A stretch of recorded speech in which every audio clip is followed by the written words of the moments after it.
It's winter in the northern hemisphere, and cold, snowy, and long dark nights are upon us. While many places see these conditions to an extent, some places have lots and lots and lots of misery from the wintry elements. Let's explore some of the most miserable places to be in the winter.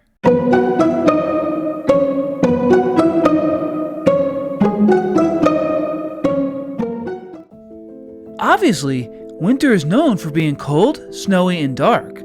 But did you know that there are 3 different types of defining the season? The 3 different variations are astronomical, meteorological, and solar. Astronomical winter is based on the Earth's position in its orbit around the Sun, beginning with the winter solstice around December 21st in the Northern Hemisphere and ending with the spring equinox around March 20th. It's marked by being the shortest day of the year and gradually lengthening daylight. Meteorological winter, on the other hand, is based on the annual temperature cycle and weather patterns, running from December 1st to February 28th or 29th if a leap year. This method aligns neatly with the calendar months and is widely used by scientists and meteorologists for tracking climate data. Finally, solar winter is defined as the quarter of the year with the least sunlight, typically from early November to early February. It focuses on the darkest and coldest part of the year, driven by solar energy rather than dates or temperature. In the Northern Hemisphere, winter is generally more severe due to the fact that North America and Asia are large continental landmasses, contributing to large temperature variations throughout the year. All of the communities with miserable winters are classified as having Type D, continental climates, or Type B, polar climates. In Asia, there are many evident places of winter misery. Yakutsk, Russia is one of those places. Situated at 62 degrees north latitude in the middle of Siberia, this city at 300,000 is regarded as being the coldest major city in the world. Its location makes the city vulnerable to cold Arctic outbreaks. As the winds from the Arctic go over the large Siberian landmass, they're supercooled because land has a significantly lower heat capacity than water. The January average median temperature for Yakutsk is 34 below zero, and the all-time record low was 84 below. Add wind to those actual temperatures, and it feels a whole lot colder. Yakutsk's high latitude means that during solar winter, daylight hours are short, and nights are long and cold. A couple of positives is that Yakutsk doesn't receive that much snow, about 22 inches a year, thanks to the winter polar high pressures that keep things very dry. In summers they are surprisingly warm, sometimes even hot, with the average median July temperature being 68 degrees. In northwestern Russia, Vorkuta, located within the Arctic Circle in Russia's Komi Republic, is renowned for its brutally cold winters and heavy snowfall. Known as a coal mining town, the community has around 70,000 residents. Unlike Yakutsk, Vorkuta isn't nearly as cold in the winter thanks to a slight marine influence from the North Atlantic Ocean and the Arctic Ocean. So the median average temperature in February, its coldest month, is 4 below zero.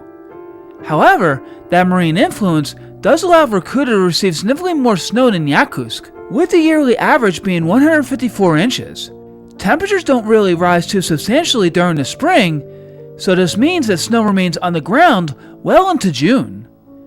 When the snow finally does melt, Vorkuta sees an extremely short summer between July and August, where median temperatures are above 50 degrees.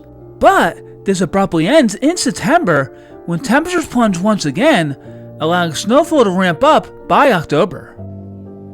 The North American continent is home to some miserable wintry places. Alaska, the United States' largest state, is known for being cold. Yakutsk, formerly known as Barrow, is the U.S.'s northernmost community and is cold virtually every month, with July being its warmest with an average median temperature of 42 degrees. But Fairbanks, located 500 miles south, is considered to be more extreme. While average median July temperatures are 63 degrees, average median January temperatures are 8.3 degrees below zero, while in Yakutsk, their average median January temperature is 11.5 below, only a 3-degree difference. And Fairbanks' record low was 66 below, while Yakutsk's was 56 below, 10 degrees warmer. The reason for Fairbanks' more volatile climate is that it's located in the middle of Alaska's landmass, and when cold Arctic winds blow over the land, the heat capacity is substantially reduced. But Yakutsk, sharing a coastline with the Arctic Ocean, sees a marine influence which acts as a moderator. But the community's far north latitude works against it being greatly modified. In addition, since Fairbanks is a bit warmer, more moisture in the atmosphere allows the city to receive an average of 65 inches of snow a year, while Yakutsk gets 46 inches of snow, 19 inches less. Regardless, both Fairbanks and Yakutsk have miserable winter conditions due to the cold, snow, and darkness. In interior North America, extreme continental climatic conditions are commonplace. Manitoba in central Canada is home to Winnipeg, commonly referred to as Winterpeg. In the summer months, Winnipeg is very warm, with average median temperatures from June to August in the 60s. But this abruptly changes in that from November to March, average median temperatures are below freezing, and if coupled to moisture, can produce snowstorms. Further south in the United States, states such as North and South Dakota and Minnesota feature very cold winters, with cities such as International Falls and Duluth getting copious amounts of snow above 70 inches a year, with some falling as early as October and as late as May.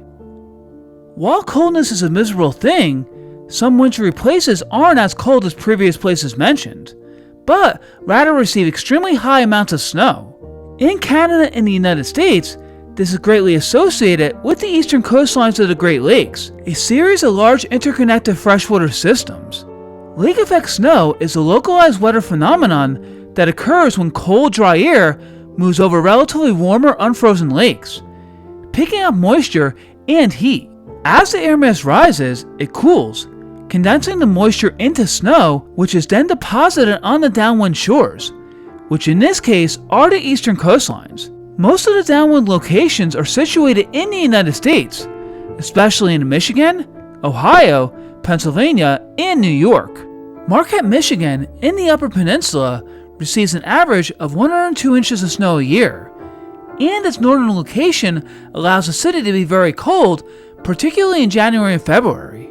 From northern Ohio to northwestern Pennsylvania, cities such as Cleveland and Erie, while not bitterly cold in the winter, receive lots of lake effect snow, with Erie averaging 106 inches a year. But upstate New York, with Lake Erie to the west and Lake Ontario to the northwest, sees tons of lake effect snow. In November 2014, a historic lake effect snowstorm struck areas south of Buffalo, New York, leaving an unforgettable mark. Over just a few days, from November 17th to November 21st, intense snow bands fueled by cold air passing over the warm waters of Lake Erie dumped up to 7 feet of snow in some locations. The Southtowns region of Buffalo was hit particularly hard, with entire neighborhoods buried under massive snowdrifts. The storm caused widespread disruptions, including road closures, stranded motorists, and structural damage to homes and businesses from the weight of the snow. Tragically, at least 14 lives were lost, mainly due to heart attacks from shoveling. Once the snowstorm subsided, a rapid warm-up in rain led to flooding, creating even more challenges for the community. Further northeastward, places on the downwind side of Lake Ontario, such as Rochester, Syracuse, and Watertown, all get above 100 inches of snow a year. East of Watertown, the Tug Hill Plateau, an area that gradually rises into the Adirondack Mountains, receives the most lake effect snowfall of any place by a wide margin, with yearly averages between 200 to 300 inches. Its location downwind of Lake Ontario, coupled with orographic lift, an elevation-induced lift that enhances snowfall, creates a recipe for tons and tons of snow. And because it's elevated, its average median January temperature is 14.6 degrees. Add winds to that, and wind chills are well below zero, making the Tug Hill Plateau one of the most miserable winter places on Earth. And there you have it, winter's most miserable places where cold, snow, and darkness combine to remind us why summer is everyone's favorite season. Whether it's feet upon feet of snow, wind chills that make your face hurt, or sunless days, winter has a special way of keeping us humble. Stay warm, stay optimistic, and remember, spring will be here soon enough. That concludes this week's episode. Thank you so much for watching. I hope you enjoyed it, and if you would like to leave your feedback, please do so in the comment section below. And remember, if you enjoy learning about our Earth, be sure to subscribe to my channel, Our World, Our Planet, Our Home, to view more videos. Until next time!